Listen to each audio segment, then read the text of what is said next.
No one would have imagined that the archaeological excavation of a mysterious ruin would trigger an ancient seal, and in turn, it became a catastrophe for all humanity. A strange blood cola crimson mist quickly spread across every city. Humans caught within the blood mist couldn't withstand the mutation, going mad before dying violently. Yet, most other living creatures transformed into terrifying creatures with bizarre abilities. They were described as aberrations. Wherever these aberrations went, they left cities in ruins. Fear spread like plague, missiles were released, and it hit the city, dust and smoke-covered area. One guy looking like a zombie with an aberration-like claw hand looked for Xiaozhui. Some wolf aberrations faced him, but he continued to look for her. He clawed at the wolf aberrations. After that, he looked tired and unstable. He stepped on the ruins, still searching for Xiaozhui. He walked like a zombie. Until he saw a doll. He hurriedly approached it while thinking of Xiaozhui. He was about to take the doll using his claw-like hand, but he stopped and changed it back to his regular hand before grabbing the doll. And then tears fell from his eyes. He desperately wanted to know where she was. 3 days ago. Reports came in about a crimson mist appearing in multiple areas. The public were advised not to panic and to stay indoors as much as possible. Meanwhile, there's this family on a car ride. The son and daughter were sleeping in the back seat. The military personnel banged on their car while ordering them to move the car immediately. The mother was in the passenger seat while the father drove. He expressed his disbelief in the politicians. The daughter expressed to her older brother that she's scared. Her brother assured her that it would be fine since they were all with her. While the father complained about involving the army and disguising the event as a natural disaster. The son noticed the huge commotion outside. He got curious about what the crimson mist was. Then it was followed by a loud explosion. It surprised them. Immediately he covered her sister and told her to get down. A car fell on top of their car. The son asked his parents if they're all right. The father admitted that his leg was stuck while the mother was coughing. She asked what happened. A loud sound had caught their attention. Fear washed over their faces. They saw people running away from an aberration. Immediately, the father told them to get out of the car. The son kicked the door open and climbed out. He tried to open her mother's door, but it was stuck. She told him to just take his sister and go, but he wanted to get them out. His sister trembled at the sight of the aberration approaching a man. That man screamed for help loudly. Seeing how near the aberration was, their mother urged him to go at once. His father reminded him that he's the big brother, so he had to be responsible for her.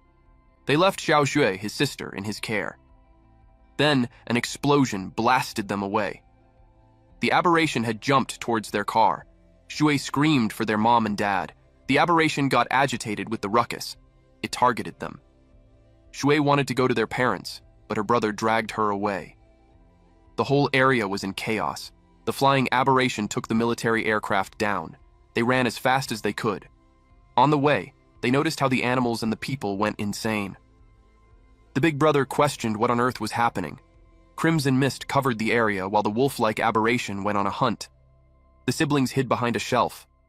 The brother peeked and saw the wolf walking away. He was relieved that it was finally gone, but his sister suddenly felt strange. She cradled her head. He asked her what was wrong. She admitted that she doesn't feel well. The brother saw their faces in the mirror and there were lines forming on it. He suspected it was because they inhaled too much of the crimson mist. He took out some supplies on the shelf and dampened the cloth with water. Then he covered his sister's nose and mouth using that. But in that moment, he felt a pang of pain. He felt so hot, and something was forcing its way out of its body, and he couldn't stop it. Zhu asked him what was wrong, but he lied that he's fine. He tried to control his trembling hand. The roaming wolf-like aberration sensed them. He yelled, "Stop!" at his body, scaring her sister. Then the aberration spotted them. Immediately they ran and it chased after them. They left the supermarket and was blocked with a winged aberration. They were surrounded. He held his sister tightly while comforting her not to be scared. Then the winged aberration flapped its wings while roaring loudly. Several more aberrations approached them. There was even this red dragon-like monster above them. The brother thought that they're really going to die. Also, before we proceed, this guy will be our MC, so be sure to wait for his OP plot armor. The brother dragged her sister to go back inside, because it was more dangerous outside. He grabbed a stick while saying that it was their only shot. He charged at the wolf aberration, and broke the stick instead. Then the wolf aberration attempted to eat him. He crashed on the ground while trying to stop its mouth from closing. It stopped when suddenly it was hit by an arrow on the eye. Zhu helped him using the crossbow that she found.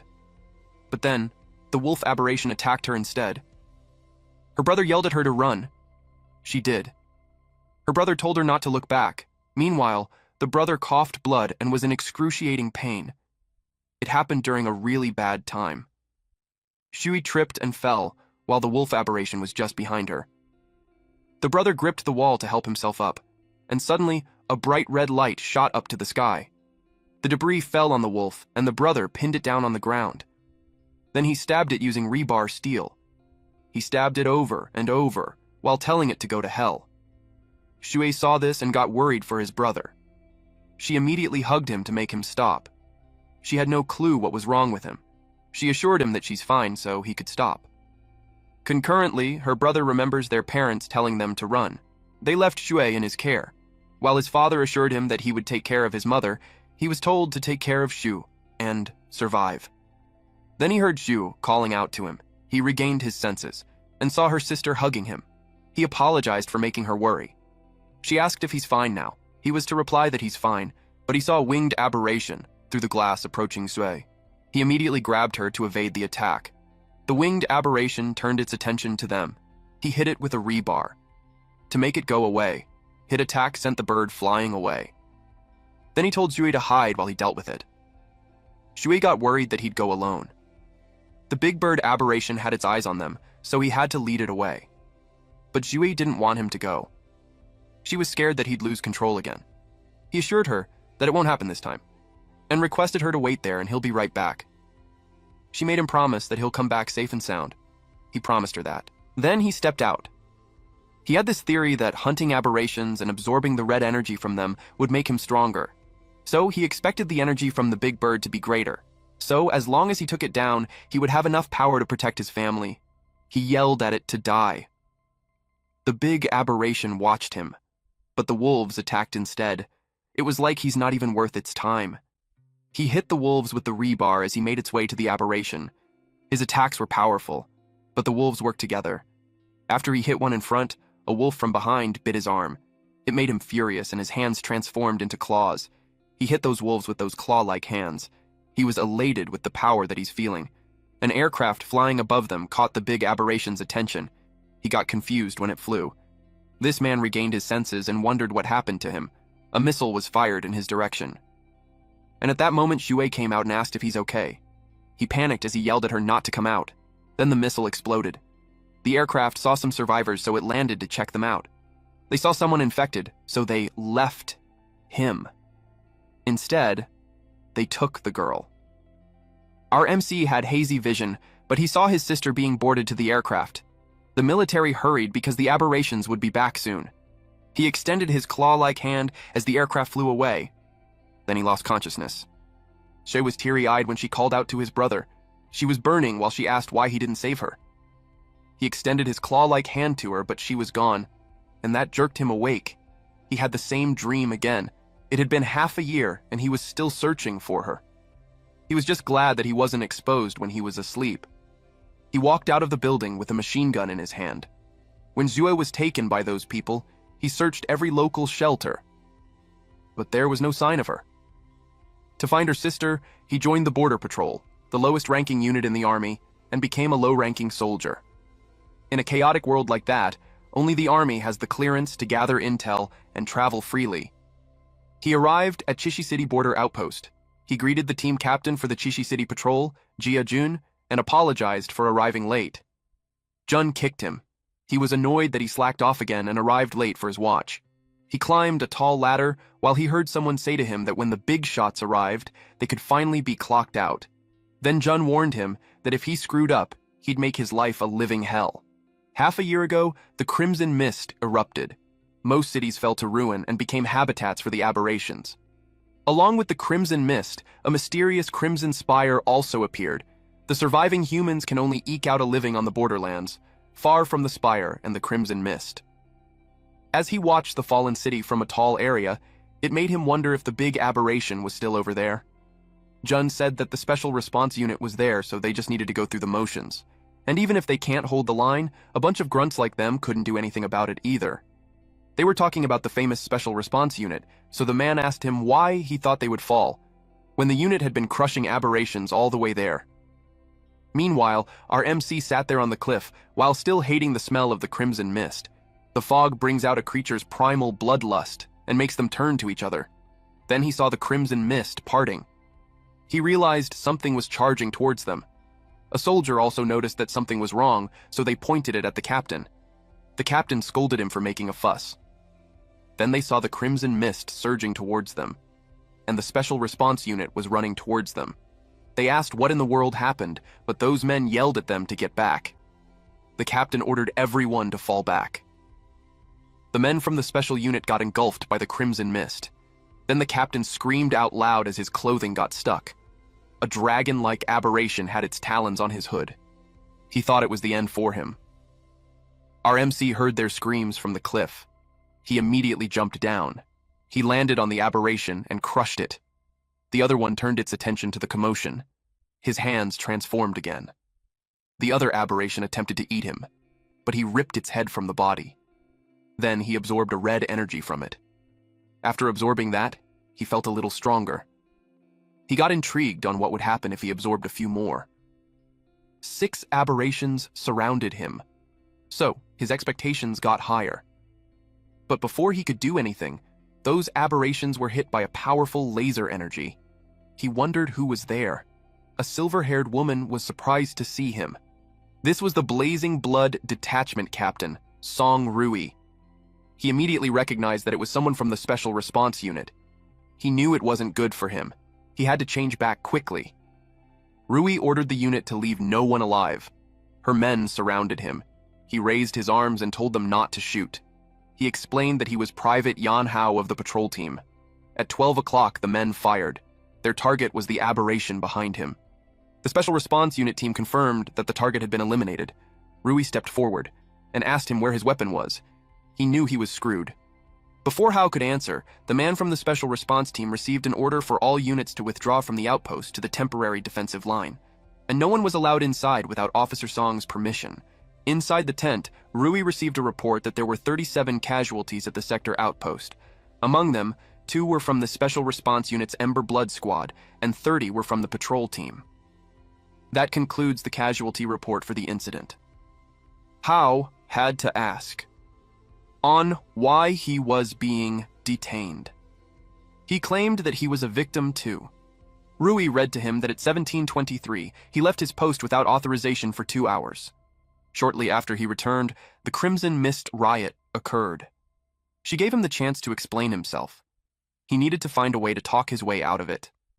He stuttered at first, then he explained that he took a nap in the nearby ruins but had informed their captain.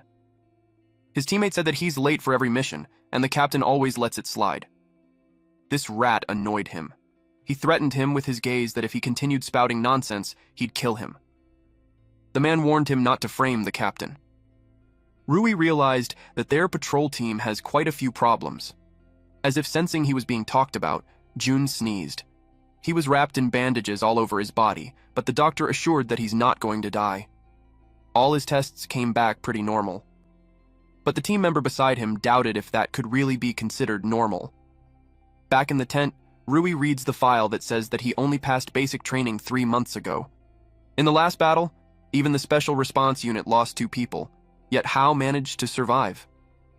Hao replied that he's scared of dying, and he was on a track team back in school, so he was faster than most.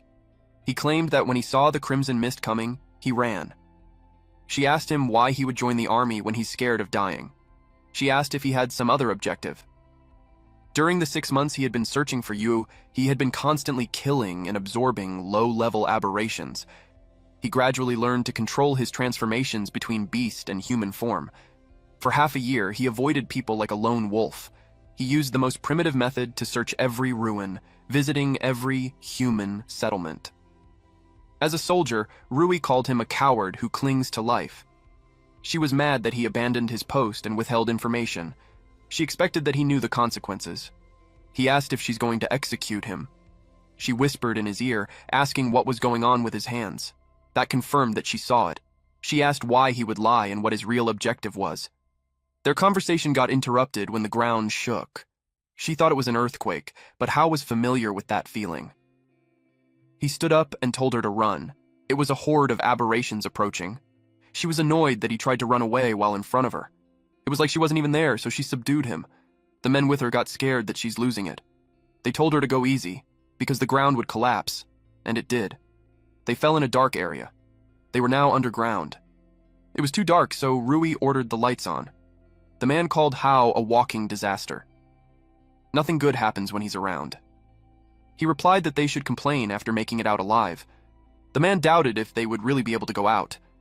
They got the light stick on. They saw the area was like a maze dug by an aberration. Rui ordered them to stay calm and check their weapons. Also, to maintain their formation and cover their backs. There was a gust of wind. It caught Hao's attention. The man beside him asked why he glanced there. He replied that he heard wind. The man immediately thought it was a way outside, so he went to check. The man happily reported that there was indeed a breeze. He commended Hao, saying that even if he was a brat, he's a first-class escape artist. He also saw a light ahead. He got excited, saying after knowing that there's a path ahead. He didn't notice that an aberration was creeping behind him. Rui yelled at him to get down. She fired and beheaded the monster. The green fluid almost hit him. The fluid from these beetles was corrosive. Then she scolded the man, telling him not to act without her orders. She recognized that Hao was avoiding risks. She told him that once they get out, he must explain everything. Hao wondered what she's planning. She knew his secret and hasn't called him out on it yet. Then they heard a sound. They could tell something was coming. It was a horde of aberrations. Those bugs came out of the holes. They were really in deep trouble. Those bugs crept towards them. They fired at it as they fled. But Hao sensed something. Rui saw him and yelled at him not to stop and keep running. But he noticed that the swarm had stopped. The other men saw something ahead. It was such a large aberration. They called it a dominator class, and it had absorbed the crimson mist, and it converted the crimson mist into energy. Hao told them to pay attention because that thing was dangerous. Rui fired at it. At the same time, it unleashed the energy. It got hit. But when Rui saw the incoming energy, she froze. Fortunately, our boy blocked the attack with his transformed hand. She was surprised. He told her that when they make it out there alive, he would explain everything properly to her. He made his other hand transform too. She was worried because even her attack had no effect. She wondered if he truly had a way. She told him to be careful. He replied yes. Then he charged at it. This Dominator class aberration reminded him of the previous aberration. The monster had rankings: Scout class, Hound class, Dominator class, Colossus class, and Catastrophe class. He got curious how much stronger he could become once he had absorbed it. After his attack, he realized how tough it was. If it was a normal beast, it would have been torn to pieces already. Its massive body was an oversized armored war vehicle. He assumed that it must have devoured quite a few of his kind. It attacked him, but he got away. He even commented that it was too slow. He was curious if it placed all its enhancement into defense, but it was nothing but a moving target. The other two men fired at it, but they couldn't believe it. The guy who always ran faster than anyone else. The one who is most afraid of death. It made them question who Yan Hao truly was. Rui replied that he was an experimental subject secretly developed by the Special Unit United Government for fighting alien beasts. They couldn't believe that it was a guy who took 3 months just to pass basic training. The one who runs faster than anyone at the first sign of danger would be an anti-beast combat experiment. They asked Rui if she already knew about it. She replied that she only confirmed it when he blocked the beast's attack for her earlier. The other man was silent. He was the Crimson Blood Expedition Squad Deputy Officer, Lin Yongji. He doubted if the special unit really had such experimental subjects. Or it could be that his captain, Rui, was hiding something. She explained that he escaped from the laboratory, and they didn't expect him to slip into the border patrol. The man inquired if the last Crimson Mist outbreak incident was because of Hao. She replied that it can't be ruled out, which was why she must investigate him. She warned the guy that it was top-secret information of the special unit, so whatever he sees or hears shouldn't be leaked out. She confirmed if the patrol soldier understood. He replied yes. The large aberration gathered energy on his mouth again. Then it released the condensed orb energy. And that's not good. He told the three to dodge. It hit the ground. Rui was able to evade. The unnamed patrol soldier was surprised that he's alive. Yongji grabbed him to help him dodge earlier. Then this patrolman saw that his leg was injured. Yongji assured him that he wouldn't die. He couldn't believe that a man from a special operations unit would do that for a lowly person, like who was just a mere soldier. Yongji replied that one leg in exchange for one life was quite a bargain, but the patrolman was worried because his mission was to target a beast, and he just lost an important combat ability for him. He clarified that he didn't become a soldier just to kill those damned beasts. He exists to protect. And as humanity's final shield, he would never abandon anyone. It made the patrolman speechless. Meanwhile, Hao was thrown by the monster. The Crimson Mist's energy had been depleted. He could no longer maintain a single arm transformation. He was up against a Dominator-class Steel Shield Thorn Bug. Now he learned how troublesome this Dominator class was. The Dominator-class Steel Shield Thorn Bug roared loudly. It targeted Hao, but it got hit on the side. It was from Rui. She yelled at Hao that he can't die yet. There were still so many things he had to explain. The Dominator-class Steel Shield Thorn Bug laughed. Rui noticed it. Then she saw the Crimson Mist surging out from the cave. The interconnected tunnels let it easily transfer the Crimson Mist from other places. And because of that, the bug could replenish its energy. She saw its wound starting to heal. If that goes on, it will return to its peak state again. She realized that the sudden Crimson Mist eruption at the outpost before was its doing. She knew they couldn't kill it, so she suggested running while they could. But he refused to. He wanted to kill it. Summoning the red mist had also replenished him. Now that it can't move recklessly, it was their best chance to attack. But if they fail, he would die there. He wandered the gates of hell a lot of times, and one more time doesn't matter. She agreed with him and took the only chance they had. She planned to unleash all of her power to blast open its head armor. Then Hao will take the chance to destroy its brain completely. It was the only way they could defeat it. She opened fire. At the same time, Hao went towards the monster. With Rui's attack, the head armor had been shattered. Then, Hao followed it up with his own attack and it landed on its head, and then continuously attack it. The green fluid leaked out of its body. Rui waited to find out if they succeeded. Hao fell from its head and crashed on the ground. She immediately rushed to his side. She asked if he's all right. She saw something fall on top of him. It was a photo. She didn't notice the black crystal on his hand. It dug to his palm. Deep in his consciousness, he was confused at first. And later, he saw himself, but he couldn't control his body. He realized that he completely turned into a beast. But he's confused about what he's doing. He wondered if it was like his life flashing before his eyes. He saw a glowing DNA. Eventually, he felt that he could move, and he felt something on his chest. It was the crystal inside the giant aberration. It looked like some kind of energy body. He was confused how it transferred on his chest when he was just holding it earlier. Then it absorbed the crimson mist. Not only that, but it also stores it. So even if he absorbs more crimson fog than before, and beastify further, he won't need to worry about losing control anymore. It was like insurance when he lost control. It would reclaim the crimson mist in his body and restore his sanity. That way, he could absorb the aberration without hesitation and evolve stronger. He doesn't need to worry about counting every kill. He was disappointed when he learned that the crystal had limited capacity. If it continued, it would burst. Then he remembered something. In the bug's last move, it consumed a huge amount of crimson mist. Since it can absorb crimson mist, he converges it together. Meanwhile, his body was placed in a hospital bed. The crimson fog leaked out from his chest. Eventually, he opened his eyes. Then he gathered the crimson fog in his palm. At that moment, Rui entered and saw him. She panicked and asked what he's doing. He yelled at her to get out of the way. Then the energy burst with such force that it erupted outward. 5 minutes ago. The patrolman reported to Rui about Yongji's leg. She replied that he was a soldier and was prepared for it, so there was no need for him to blame himself. Rui entered the hospital room. Yongji asked her what was the deal about Hao, since he had never heard of the special unit having test subjects. She replied that it was a top-secret case. She took his tablet and advised him to focus on his recovery and not to concern himself with anything else. Also, she had informed him that she had requested a transfer for him to the logistics department at the headquarters, so from then on, he could get some proper rest. He replied that he will report the matter truthfully to her father, Chief Staff Song Lian. He trusted that he would make his own judgment. It made her furious and reminded her who his superior officer was. From then on, his communication privileges were frozen.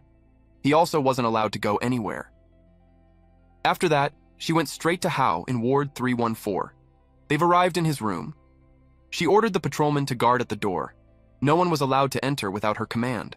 And when she opened the door, Hao had a concentrated energy on his hand. He was extremely surprised to see her. She asked what he was doing while he yelled at her to get out of the way. He could no longer control the energy, and it was unleashed. She ducked to evade it. The powerful force of the energy also made the patrolman outside fall. It passed through 3 buildings, the last one being split in half. From the window, Yongji saw that the abandoned building was pierced through. He wondered if Hao did that. If so, he wondered how long Rui could hide the whole situation. The patrolman trembled in fear, as he also complained about being the unlucky one. He called for help since he didn't want to die. Rui recognized that it was the bug's move from before. It made her curious why Hao could use an aberration's abilities directly without beastification armor. She reminded him that he owes her a few explanations. They went to the hospital rooftop and discussed it.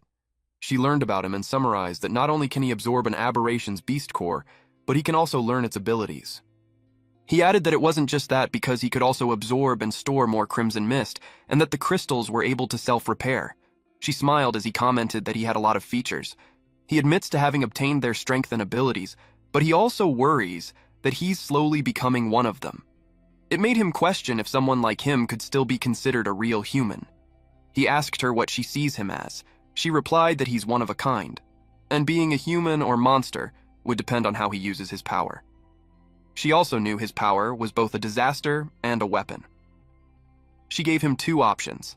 Either he joins the Blazing Blood and becomes a reserve soldier in her squad, or be classified as a threat and be eliminated just like the aberrations. He asked about the elimination. Then she admitted that the troops in the city don't have the ability to do that, even her. But also thinking that he could take the special unit alone was far too arrogant. She persuaded him that joining her squad has its benefits, status, intel, and resources, and she would handle any trouble that would come his way. He was amused that she's willing to take on a dangerous element like him that she just met and whose power was out of control. He could tell the price was high, and for her to go through all that trouble to recruit, he knew she must have some other objective. She could tell he was smart. Then she admitted that there's a reason why she needs him. She assured him that they aren't enemies. And then she suggested to think of it as a transaction. He was surprised when she revealed a photo of him with his sister. Then she warned him not to underestimate her. If she wanted to investigate his past, it would be a child's play for her. Then she told him that if he joins Blazing Blood, she would use their highest level intelligence network and every resource at her disposal to help him find his sister. Hao knew to himself that there's a limit to what he can do searching blindly on his own. And just as she said, a higher rank and status in the military, he'd be able to investigate more places and it would be easier to move around. He accepted the deal, but he suggested that since she needs him so much, she should give him an increase in pay. He admitted that all his previous salary had been spent when he looked for his sister. As the captain of the Blazing Blood, she approved him as a Blazing Blood reserve soldier with salary and benefits at the highest standard. Then she instructed him to get the hell out and do the paperwork. He followed the order. He headed to the patrol team to handle the transfer at once. But before he left, she remembered something. She paid for the damages he did in the hospital, so she would be deducting it from his salary. Then she thought of her uncle and became even more determined to save him. Hao couldn't believe he had to pay for it after all. Rui had a feeling that he holds the key to turning an aberration back into human. A few days later at Shishi City Patrol Team Garrison Building, Hao learned that the other patrolman was going to the Special Response Unit too. The patrolman boasted that the captain and deputy Yongji thought highly of him. Although he joined the logistics department, he was confident that they could work together. Hao doesn't even remember the guy's name. He hadn't really paid much attention before. Suddenly, the man saw Captain Jun, and he was okay now. Hao turned to him. Jun's right arm and left leg were broken. The big muscular guy could remember how he slapped him for a mute woman, and now Jun was acting like a stray dog, begging their city defense team for his squad member's pension. Then he kicked the injured Jun. He was the Chishi City Defense Team captain Zhang Shi. The patrolman with Hao got angry and charged at them, but he was subdued by two men. He yelled at them to let go of the captain. Shi grabbed Jun's jaw, spat at him, and told him to get on his knees and lick the mud off his shoes, or else he'd break the kid's arm and give it to him as a crutch. Jun grits his teeth. He was about to get on his knees, but Hao lifted him and told him that there's no need to kneel. He was surprised to see Hao. Hao acknowledged that he helped him a lot before, and this time it was his turn to repay the favor. He announced his presence and warned that if anyone dared to touch a single hair on the captain's head, he'd break their bones and burn them for firewood. It angered everyone. They all charged at him while saying that he's courting death. Hao evaded them. He kicked the first one, elbowed the second guy, kicked the third guy on the knee, and punched the fourth one on the gut. The last man crashed on the wall. In an instant, all four were down. Then the guy behind Shai yelled that their captain was an E-rank warrior. They told him that he would be dead for attacking them. Deep inside, Shi was surprised that he took his men down in just 4 seconds. It made him wonder how he's so fast. Shi pointed the gun at Hao. He couldn't believe that trash from the patrol team dared to oppose the city guard. He fired 3 bullets at him. Then Hao grabbed the gun while telling him the speed at which he fired. It was too slow. Then Hao crushed the gun in his hands. He told him that his speed wasn't even 1% of Rui's. Shi became furious and took out a dagger, but Hao grabbed his hand. He threw the weapon and grabbed Shi by the neck. He remembered that the guy wanted the captain to kneel. He tightened his grip, which made Shai panicked. Hao glared at him and told him it was his turn. Then he smacked the shit out of this guy down into the ground, and that left him unconscious with his mouth frothing. The other men couldn't believe that he dodged a bullet and crushed a standard issue pistol with his bare hands. Deep inside, Hao realized that the physical strength enhanced by the Beast Corps was beyond his expectations. The members of the defense team called him a monster, then they ran away. He picked up the crutch, then the patrolman approached him and told him that he's like a god of war. He asked if he's okay. He replied that his body could take the beating. Hao gave the crutch to Jun. He thanked him. But Hao replied that he had nothing to thank him for, since he had always taken care of him. Standing up for him was the only thing he could do. But Jun became worried that the city defense team would come looking for trouble with him. The patrolman told him that he had nothing to worry about, because Hao and him became members of the Special Response Unit, so the city defense team wouldn't dare do anything to them. That night, at Chishi City, Special Response Unit, temporary base. Rui asked if all the handover paperwork was done. He replied yes. Then she informed him that she sent his application to join the team to headquarters, and the headquarters had approved it. He was impressed at how efficient they were. He asked if it means that he became an official member. She told him not to be hasty because the next step was the real step. He must depart immediately for the headquarters in Hucheng to participate in the entry assessment for the Special Response Unit's combat division. She believed that with his strength, passing won't be a problem. He was confident that he would even set a new record. At Hucheng, the armored vehicle made its way. Rui informed Hao that Hucheng was the capital of the special unit. Blazing Blood's headquarters were there too. Hao heard that the minimum rank for an official Blazing Blood member was a D-rank warrior.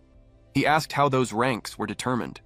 He pointed at the unnamed patrolman beside him and said that he was weak, so he couldn't believe that he's taking Blazing Blood's assessment. The unnamed patrolman replied that he could take a beating. Rui clarified that he's joining the logistics team, not the combat team, so he doesn't need to take the combat assessment. The unnamed patrolman informed him that the logistics team fights right alongside the combat team, so later on, Hao might have to rely on him.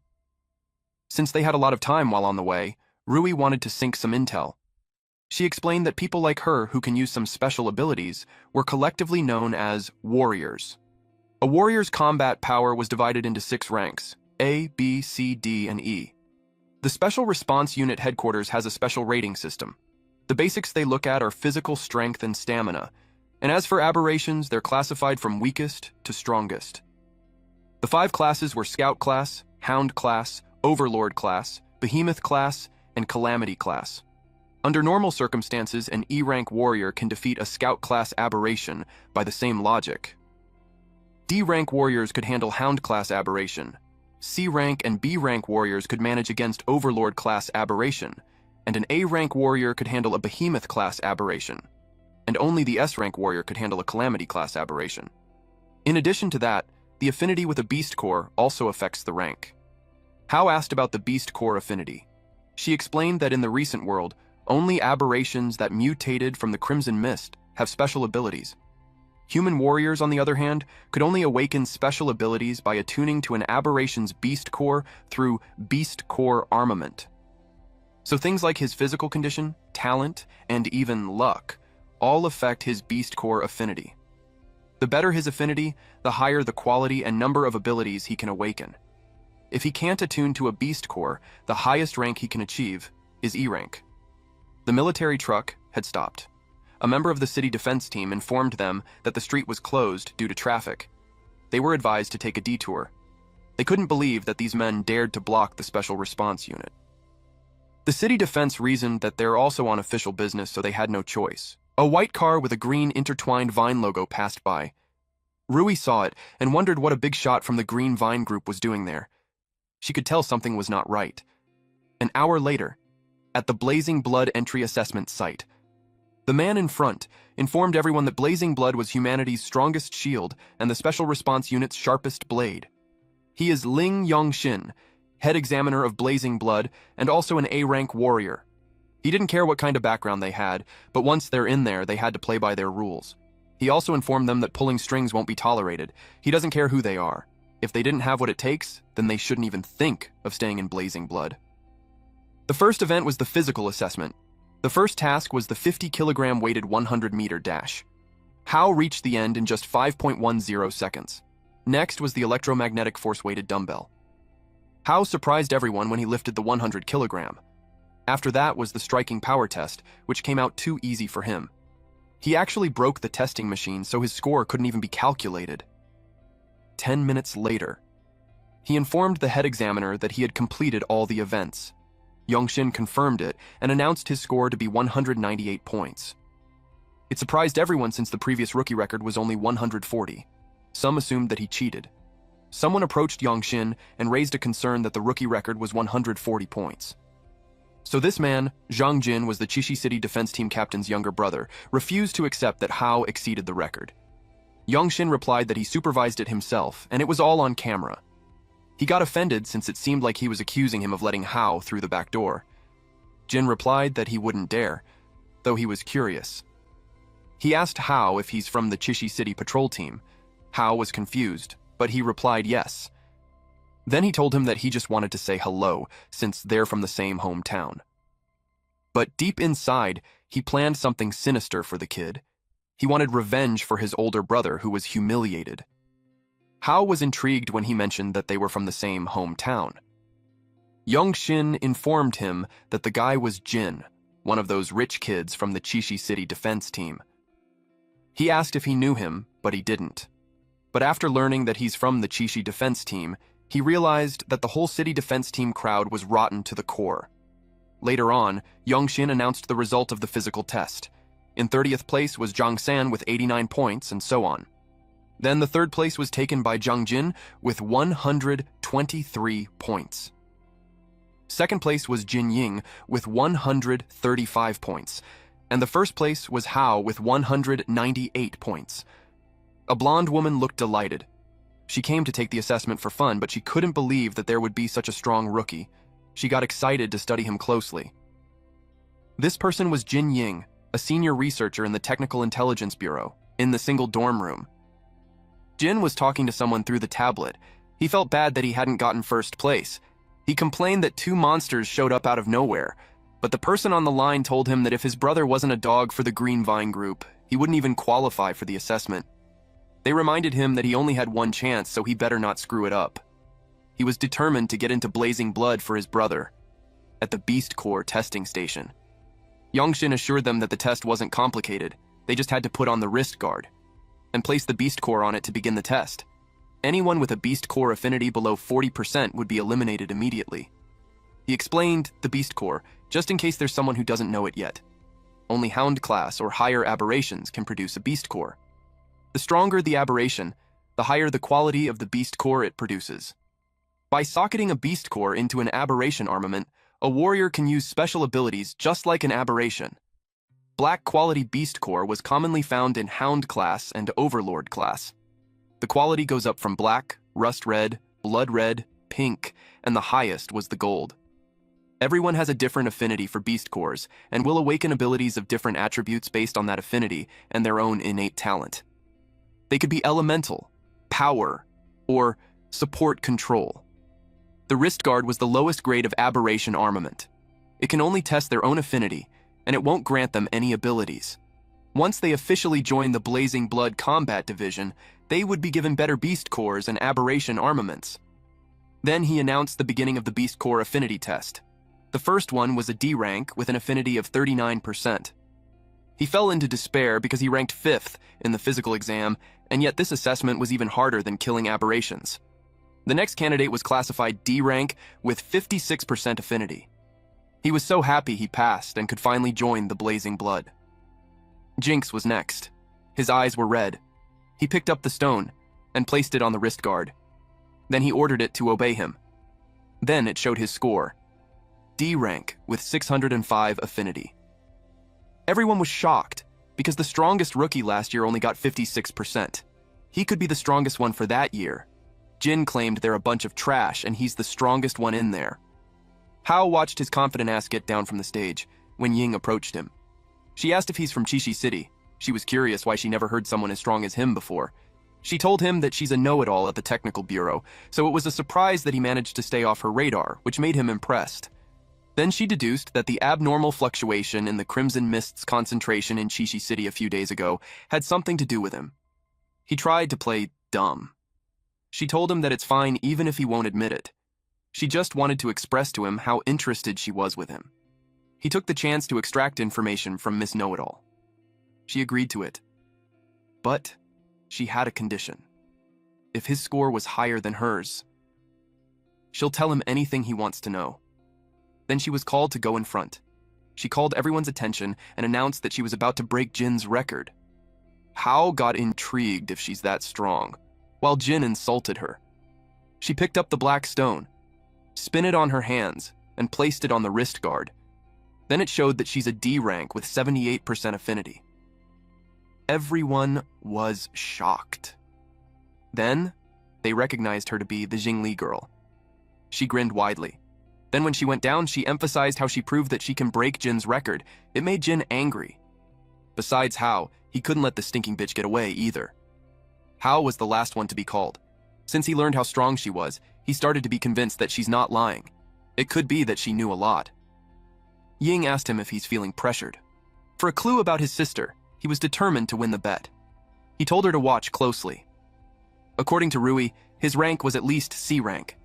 The quality of the beast core was black, just like the one he absorbed. It made him curious what his affinity rate was going to be. He placed the stone on the wrist guard and got prepared to see how much potential he had. He expected C rank. He could imagine everyone's jaw dropping in shock because it was the level of a squad leader. But the system showed an error. A result like that had never happened before. It revealed 0%. Jin laughed loudly at him. It was hilarious that even the beast cores rejected him. Hao pouted. Then he saw his wrist guard. It emitted crimson mist. His body was forcefully devouring the beast core. Ying couldn't believe he got 0%. The worst anyone had before was at 1%. She had to record it. She knew the old man would be happy with it. Jin had a devilish grin seeing that beast core. He reported that Hao stole the beast core. Immediately, Young Shin instructed Hao to raise his hand so he could see the wrist guard and the beast core. It was gone. He asked where it was. He demanded an explanation. Hao replied that he doesn't know either. He felt awkward. He had to make up a reason at once, or he definitely turned into a lab rat. He took a gamble. He disguised his bestialization as an ability activated by the beast core. He showed them his claw-like hands. Jin was shocked. He wondered what that was. Immediately, Yongxin drew out his weapons and alerted all units. He told the participants to fall back, while Ying got excited at the sight of bestialization. Jin wondered if the guy was infected. Again, Yongxin told them to get back. He was determined to deal with him at once. Ying called Hao to ask if he could hear her. He asked her what. Yongxin was slightly caught off guard that he hasn't lost his mind. Hao nonchalantly replied that it was the Beast Core's ability, that it suddenly drilled into him, and then that happened. Ying was glad. He didn't go berserk, so it must have been a transformation ability. She got excited because it was the first time it happened.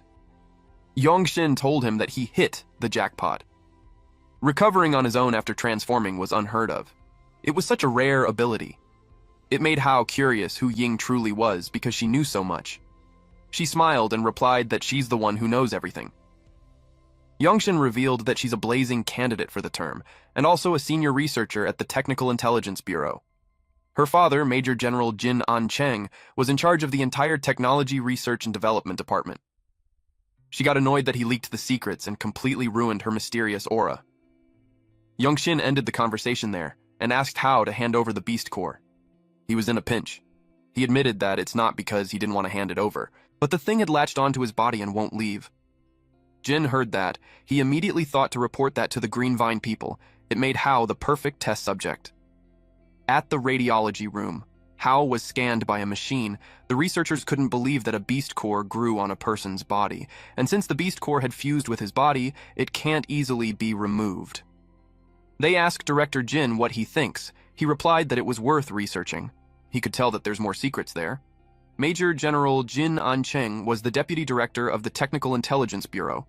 Two men entered and inquired about the situation and the kid's background. He asked if the Blazing Blood still planned to stick with the rules and not accept anyone with less than 40% compatibility. Song Lian, the lieutenant general, chief of the general staff for the Special Response Unit, told him to stop being mysterious and reveal what was going on. An-cheng led the team that developed the testing equipment with Green Vine. He knew better than anyone that it was 0%. Ying told her dad to hurry up and reveal it because the suspense was killing her. She asked what was up with Hao. He revealed that the machine's reading went off the charts. The compatibility was unprecedented. It exceeded the theoretical maximum set at 100%. Lian ordered Yongxin to come with him immediately. Meanwhile, while inside the machine, Hao noticed the Beast Core turned red from black. He wondered if it was because it absorbed the small Beast Core. Before, absorbing the Overlord-class Aberration Beast Core led him to steal its ability and also activated the Crystal Core in his body. And now, absorbing a low-level Beast Core didn't grant him the ability, but the Beast Core was strengthened. From deep black, it turned to rust red. Total Crimson Mist storage had increased as well as Crimson Mist absorption efficiency. It became a dull, dark reddish-brown like Old Rush with a matte finish and mottled dark impurities.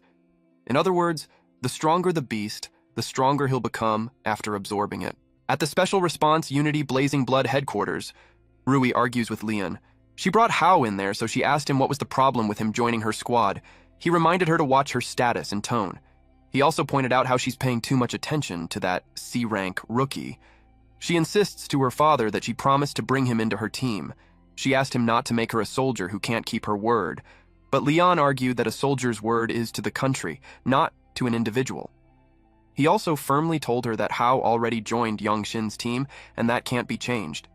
He asked if she planned to fight a fellow Blood Squad leader for a recruit. He ordered to return to her post. She could only comply. But deep inside, she was determined to find another way. At the Blazing Blood Barracks Lounge, someone reported great news to Big News. It was Ying. She informed him that the newly discovered nest between Lake City and Redstone City was sending Blazing Blood rookies to explore. She applied with instructor Yongxin for them to team up. Yan Hao was identified to be a C rank and a member of Special Response Unit Blazing Blood under Yongxin's squad. Later on, Yongxin briefed them that the mission objective was to investigate and assess the threat level. He warned them to stay alert. Even though it was a nest, it could have changed due to the Crimson Mist. Ying, a D-rank senior researcher at the Technical Intelligence Bureau, also became a member of Yongxin's squad. She told him that data collection was her strongest suit, so she got him. The threat level of the beast nest was divided into 4 levels: low, medium, high, and extremely high. There were also many different types like high to medium. The low-level nest they're going to was a hive type. Its characteristic was a simple structure, but the internal passages were complex, and the deadliest part was there was a massive swarm of stinger bees composed of a large number of worker bees and a small number of soldier bees. Howe asked if a single person can't take care of a hornet's nest. He couldn't believe that they needed 3 cars full of people. Ying replied that iron bees were not little honeybees. Suddenly, the driver noticed something strange. Howe saw the bees outside. He was surprised when he saw how big those bees were. Just as Ying said earlier, they were scout-class iron bees, and they're nothing like honeybees. The driver was the unnamed patrolman who became a private Special Response Unity service member. He told them to hold on tight. The bees released their stinger. It was how they attacked. Ying knew the armored car couldn't withstand that. Howe volunteered to handle the swarm outside. It was the perfect timing to try his newly developed move. His door melted. Then he jumped out of the car. He told them to find cover and defend. Then he charges at those bees. The unnamed patrolman was shocked and confused on what kind of ability used a door as a weapon. Ying explained that it was a transformation ability.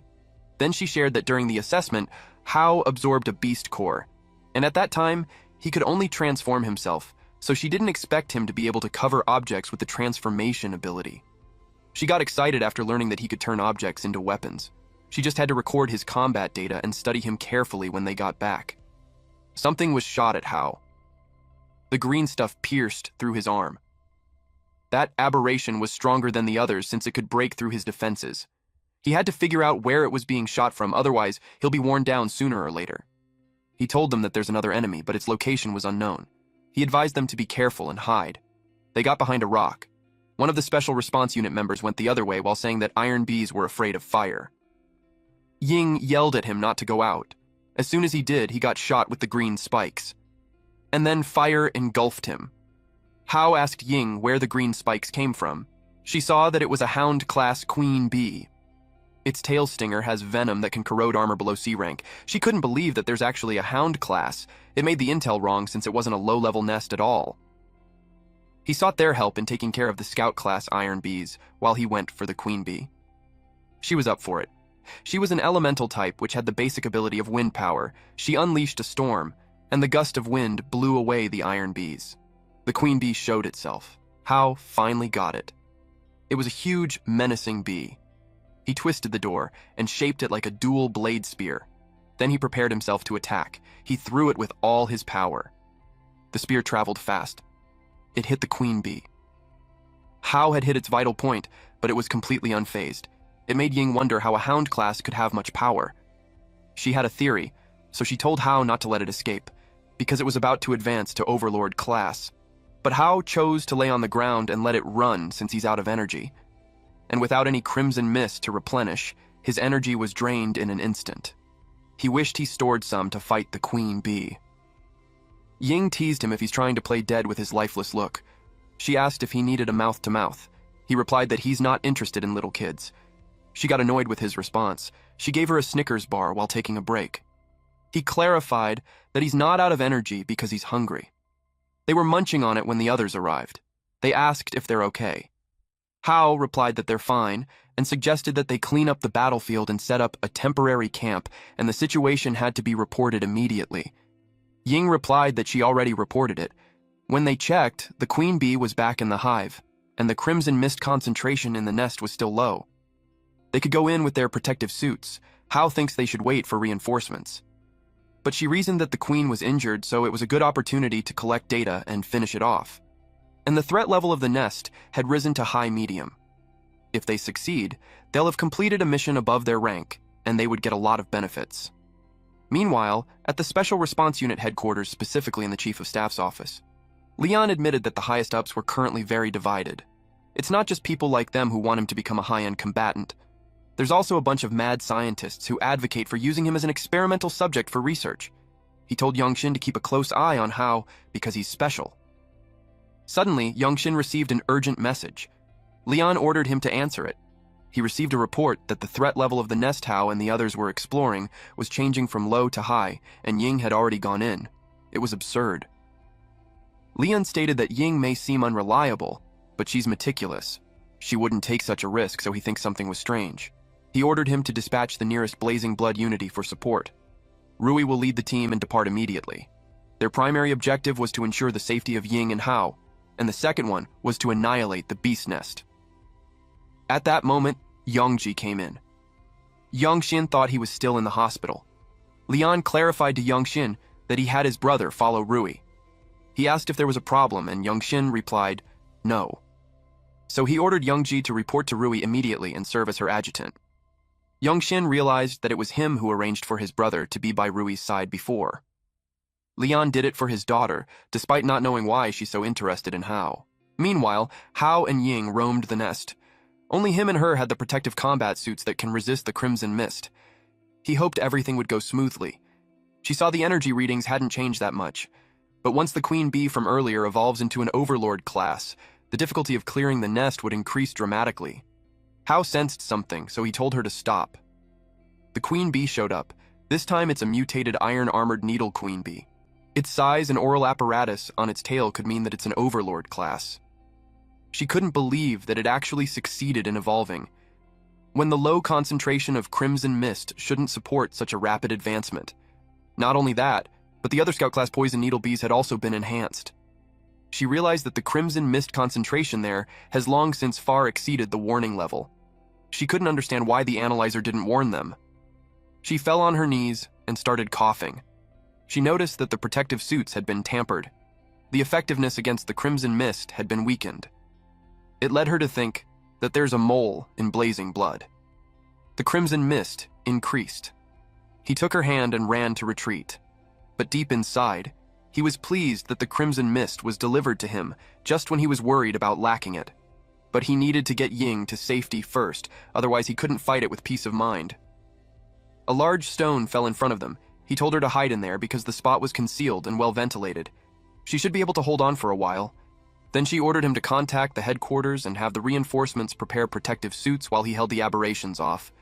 She assured him to update them with data from inside the nest and the latest situation.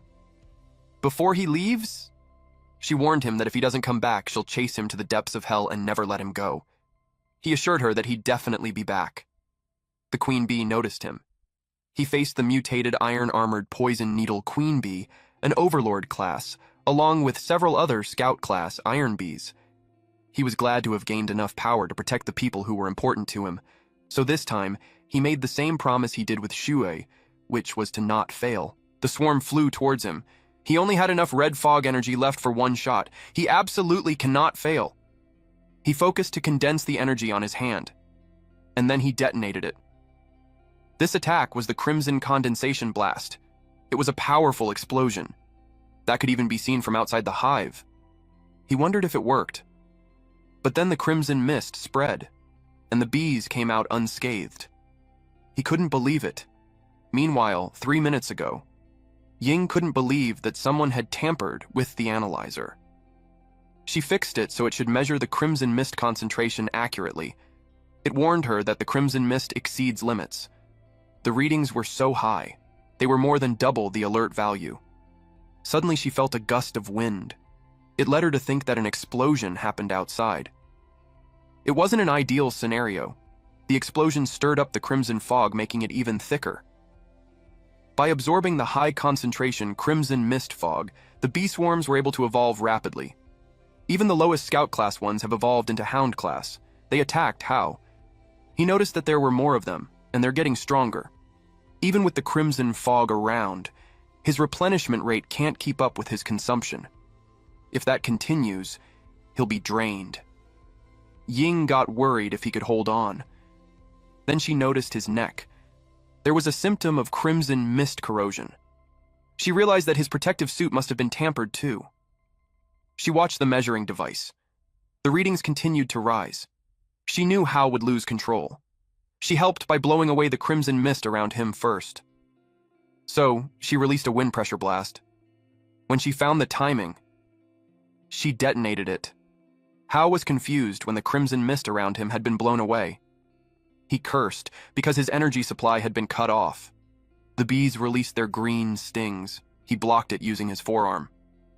The stings got stuck on his arm, and that's when he realized it had a paralyzing effect. It released more stings behind him. He knew he couldn't dodge it. Suddenly, someone arrived and blocked the stings using his body. It was Yongji. He was a C-rank strength type. His basic abilities were body fortification, hardening, and super sensing. His beast core source was an overlord pangolin. He yelled at Hao to focus, since the fight wasn't over yet. The bees surrounded them. In an instant, it got cut with laser attacks. It was done by Rui. She's a C-rank elemental type with basic abilities such as electromagnetism, and her derived abilities were lightning strike, railgun, iron sand, hacking, and magnetize. Her beast core source was a behemoth-class eel. Hao asked what she was doing there. She explained that they have received orders from headquarters to support them. She ordered all units to charge and clear out those damn bugs. Her squad followed her orders and charged in. Team A suppressed the forward passage with high heat. Team B covered the mid-range with fire. Yongji and Hao were ordered to fall back to recover. They followed her orders. At the same time, the Queen Bee had targeted them. Those who saw it first warned them. But Rui ordered them not to look back and to continue running. She didn't expect the Queen Bee to be an overlord class. She had to use her move. It was the electromagnetic annihilation attack.